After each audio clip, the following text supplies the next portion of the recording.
አቶ ከተማ ይፍሩ በአፄ ኃይለ ሥላሴ ዘመነ መንግስት ስመጥር ፖለቲከኛና ዲፕሎማት ነበሩ።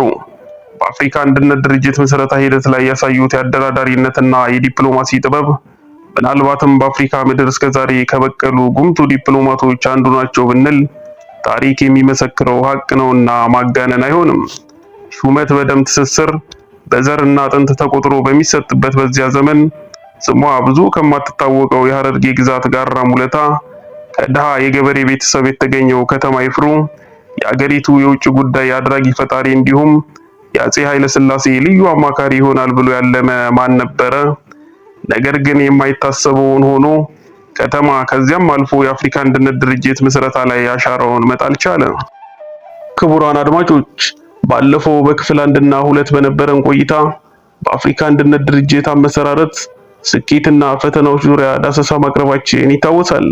ዛሬና ቀጣይ ክፍል በሚኖረን ቆይታ ደግሞ ፓን አፍሪካኒስት የነበረው ዲፕሎማት ከተማ ይፍሩ የህይወት ታሪኩንና ለአፍሪካ አንድነት መሰረታ ያደረገውን አስተዋጽኦ እንቃኛለን። ዛሬ በህይወት ታሪኩ ላይ የምናተኩር ሲሆን በቀጣይ ክፍል ደግሞ ለአፍሪካ አንድነት ድርጅት መሰረታ ያበረከተውን ታሪካዊ ሚና የምንዳስስ ይሆናል። ለዚህም የተለያዩ ምንጮችን በዋቢነት እንጠቀማለን።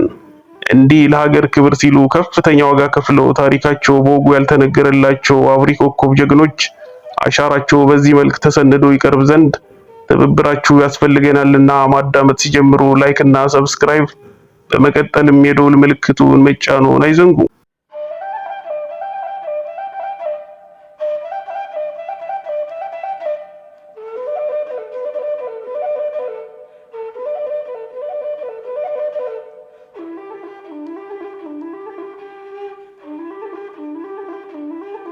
አቶ ከተማ ይፍሩ ከእናታቸው ከወይዘሮ ይመኙሻል ጎበና ከአባታቸው ይፍሩ ደጀን ታኅሳስ 3 ቀን 1921 ዓመተ ምህረት በቀድሞ ሐረርጌ ክፍለ ሀገር ጋራ ሙለታ በተባለ አካባቢ ተወለዱ። ገና በለጋ እድሜያቸው በቄስ ትምህርት ቤት ከፊደል ጋር መተዋወቅ የጀመሩት ከተማ ፋሺስት ጣሊያን ኢትዮጵያን ሲወር በ7 ዓመት እድሜያቸው ከቤተሰቦቻቸው ጋር ሆነው አገር ጥለው መጀመሪያ ወደ እንግሊዝ ሶማሊላንድ ከዚያም ወደ ኬንያ ተሰደዱ። በኬንያ ስደተኞች ከአገሬው ተወላጅ ጋር በአንድነት ተቀምጠው መማር ስለማይፈቀድ ለኢትዮጵያውያን ስደተኞች ተብሎ በተከፈተውና በቢትወደድ ዘውዴ ገብረ ሕይወት ኃላፊነት በሚመራው ትምህርት ቤት መማር ጀመሩ። ነጻነት ሲመለስ ከተማና ቤተሰቡ ወደ እናት ሀገራቸው ተመልሰው ኑሯቸውን ባደጉበት ቀዬ ጋራ ሙለታ አደረጉ። በአንድ ወቅት ቀዳማዊ ኃይለ ሥላሴ ጋራ ሙለታን ሲጎበኙ የከተማን የወደፊት ሕይወት የቀየረ መልካም አጋጣሚ ተፈጠረ። የአካባቢው ሰዎች እዚህ እድሜያቸው ለትምህርት የደረሰ ልጆች አሉ፣ ምን እናደርጋቸው በማለት ለጃንሆይ ጥያቄ ያቀረቡ። ንጉሱም ወደ አዲስ አበባ መጥተው መማር ይችላሉ ሲሉ ምላሽ ሰጡ። በንጉሱ ፈቃደኝነት ወደ አዲስ አበባ ቢሄዱም የገበሬ ልጅ ስለነበሩ የመኳንንት ልጆች በሞሉበት ትምህርት ቤት ገብቶ ለመማር ቀላል አልነበረም።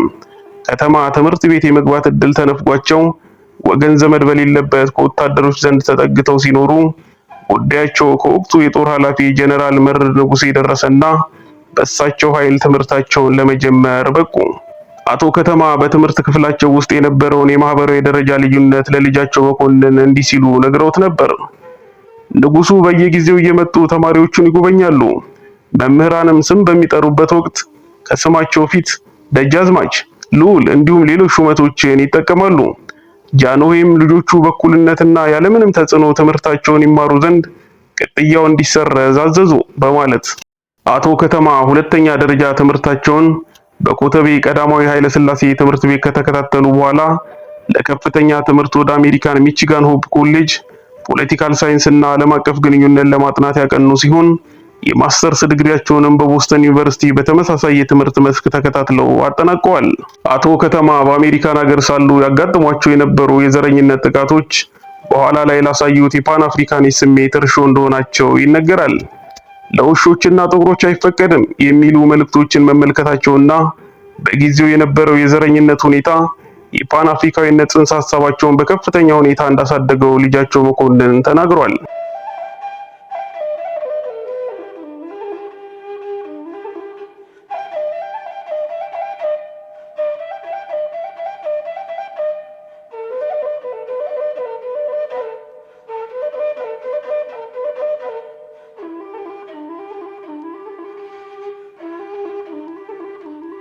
በአሜሪካን ሀገር ሳሉ የሶስተኛ ደረጃ ትምህርት እድል ቢያገኙም ከትምህርቱ ይልቅ ቤተሰብና ሀገራቸውን በማስቀደማቸው ወደ ሀገራቸው ተመለሱ።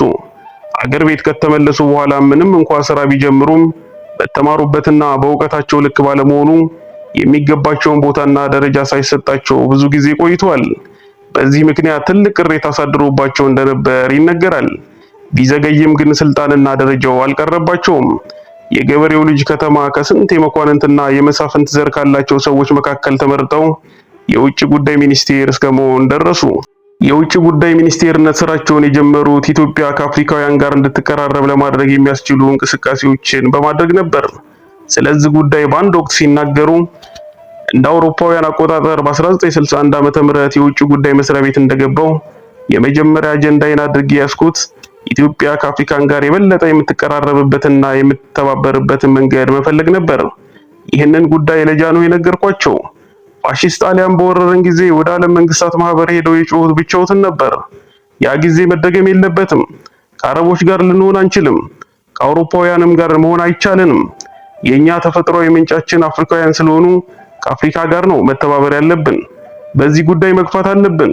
ይህን ጉዳይ ያምኑበታል ወይ ብዬ ስጠይቃቸው ዋናው የኔ ማመን አይደለም፣ አንተ ታምንበታለህ አሉኝ። እኔም ማምኜበታለሁ አልኳቸው።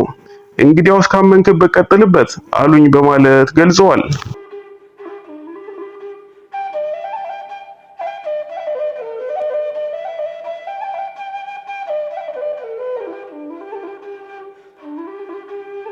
የአቶ ከተማ ሹመት በጊዜው በወግ አጥባቂዎቹ በኩል ከፍተኛ ቁጣን የቀሰቀሰ ቢሆንም በውጭ ጉዳይ ሚኒስቴር ውስጥ በመጀመሪያ የተመደቡት የጣሊያንን ጉዳይ በሚከታተለው ዲፓርትመንት ሲሆን ቀጥለውም የአሜሪካና ኤዥያ ዲፓርትመንት ዳይሬክተር ጀነራል ሆነው አገልግለዋል። ትልቅ ህልም የነበራቸው ከተማ በውጭ ጉዳይ በተለያዩ ዘርፎች በኃላፊነት ቢያገለግሉም ከድሃ ቤተሰብ ከመምጣታቸው ጋር ተያይዞ ሹመቶች ይነፈጋቸው እንደነበር ይነገራል። ይህንንም ጉዳይ በጊዜው የውጭ ጉዳይ ለነበሩት ለጸሐፊ ትእዛዝ አክሊሉ ሀብተወልድ አጫውተዋቸው ነበረ። ሚኒስትሩም ጉዳያቸውን ለንጉሱ እንዲያቀርቡ መክሯቸው ነበር። ከተማም እኔ ወደ ኋላ የቀረሁት በማንነቴ ነው ብለው በመናገራቸው ንጉሱ ተቆጥተው እንዳባረሯቸው ይነገራል። ቢሆንም የደሞዝ ጭማሪ ተደርጎላቸው ከጥቂት ጊዜ በኋላ ሹመት ተሰጣቸው። ለሹመቱ ጀነራል መረድ ከፍተኛ አስተዋጽኦ ያደረጉ ሲሆን ብዙ ተቃውሞ ገጥሟቸዋል። የውጭ ጉዳይ ኃላፊ ለመሆን ግን ብዙ ፈተና እንዳጋጠማቸው ይነገራል። ንጉሱን በድፍረት በመናገር ታሪክ የሚያስታውሳቸው ከተማ የንጉሱም ልዩ ጸሐፊ ለመሆን ችለው ነበር። ንጉሱም የከተማን ምክር ሰምተው ተግባራዊ ያደርጉ እንደነበር ይነገራል።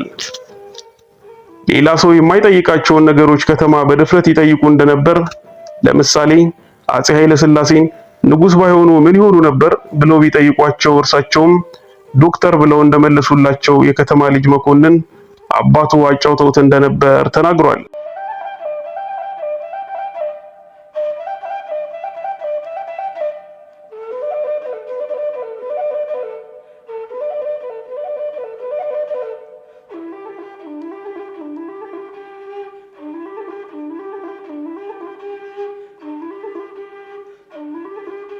የታሪክ መዛግብትም ሆነ በቅርብ የሚያውቋቸው ተራማጅ ብለው የሚጠሯቸው ከተማ ኢትዮጵያ ቅኝ ባለመገዛቷ ከአህጉሪቱ የተለየችና በኢትዮጵያውያንም ልዩ ነን የሚል እሳቤ በአብዛኛው ዘንድ ቢሸራሸርም ለእሳቸው ግን የኢትዮጵያ ዕጣ ፈንታ ከሌሎች አፍሪካውያን የተለየ አይደለም፣ መተባበር ካለባትም ከአፍሪካውያን ጋር ነው የሚል ቁርጠኛ አቋም ነበራቸው።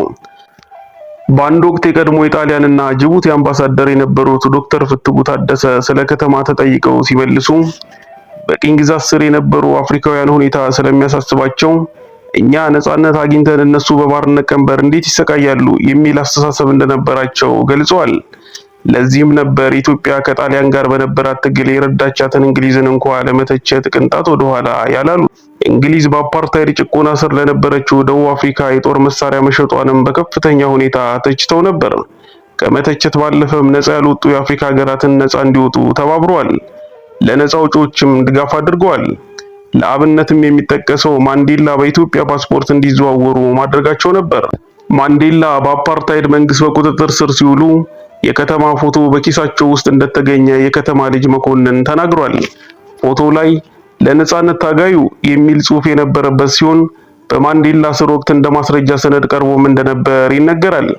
ይህ ፎቶ አሁንም በደቡብ አፍሪካ ጆሃንስበርግ ቪትዝ ዩኒቨርሲቲ ሙዚየም ውስጥ ይገኛል።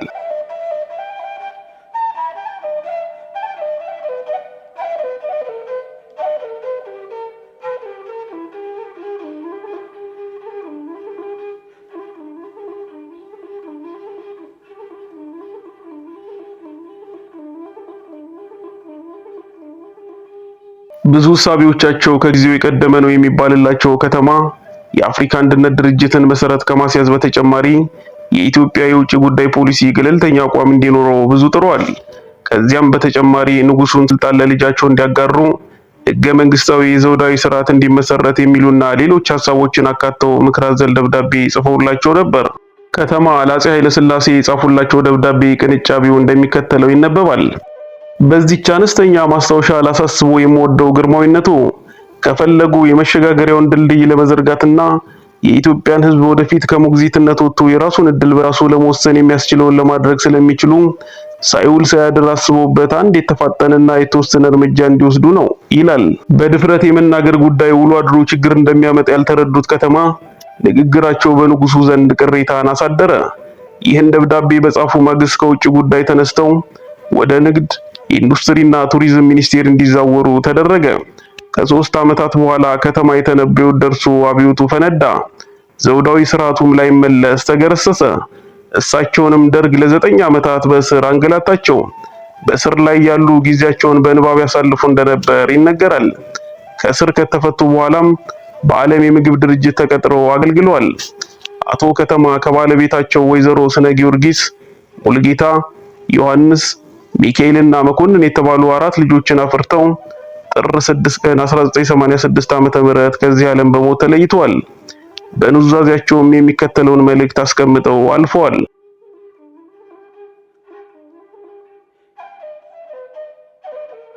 በራሴ በኩል ሀገሬን በንጹህ ልቦና አቅሜና የጊዜ ሁኔታ በሚፈቅደው መጠን ከማገልገል በስተቀር የፈጸምኩት ወይም ያደረስኩት አንዳችም በደል ያለመኖሩን ስለማምንና ስለማውቅ ምንጊዜም ቢሆን ህሊናዬ ፍጹም ንጹህ ነው። የፈጸምኩት በደል ቢኖር ከተራ ገበሬ ቤተሰብ ተወልጄ በችሎታዬና በድካሜ ተወዳድሬ በቁጥር አነስተኛ በሆኑ ክፍሎች በሞኖፖል ተይዞ ለነበረው ከፍተኛ የሥራ ቦታ ራሴን ብቁ አድርጌ መገኘቴ ብቻ ነው። የኔ ወንጀል ኢትዮጵያ ሀገሬ በሰጠችኝ እድል ተጠቅሜ ከድሃ ቤተሰብ የሚወለድ እድሉ ከተሰጠው ከማንም የማያንስ መሆኑን በስራ ማስመስከሬ ብቻ ነው። ስራ ላይ በነበርኩበት ዘመን በተለይ የውጭ ጉዳይ ሚኒስቴር በነበርኩበት ጊዜ የፈጸምኳቸው ስራዎች በተለይም የአፍሪካ አንድነት ድርጅት መመስረትና ዋናው መስሪያ ቤት አዲስ አበባ ላይ እንዲሆን ያደረኩት ለኔ ምንጊዜም የሚያንጸባርቅና ሐውልት ስለሆነ ባለቤቴንም ልጆቼንም የሚያኮራቸው ነው።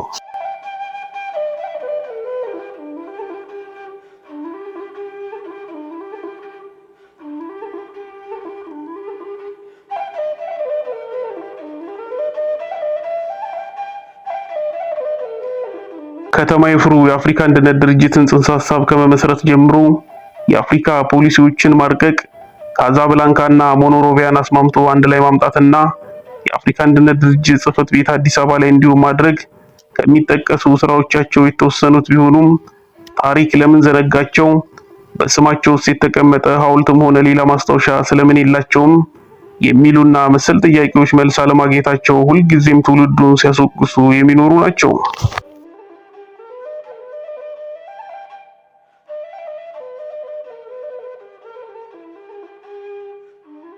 ክቡራን አድማጮች፣ በታላቁ ዲፕሎማትና ፓን አፍሪካኒስት ከተማ ይፍሩ የህይወት ጉዞ ላይ ትኩረቱን ያደረገው የዛሬው ዳሰሳችን እዚህ ላይ ይጠናቀቃል።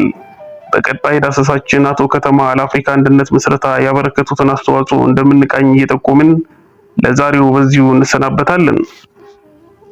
በምንጭነት ሰዋስው የበይነ መረብ ድረገጽን፣ ኢንሳይክሎፒዲያ ኢትዮጵያን እንዲሁም ቢቢሲ አማርኛን ተጠቅመናል።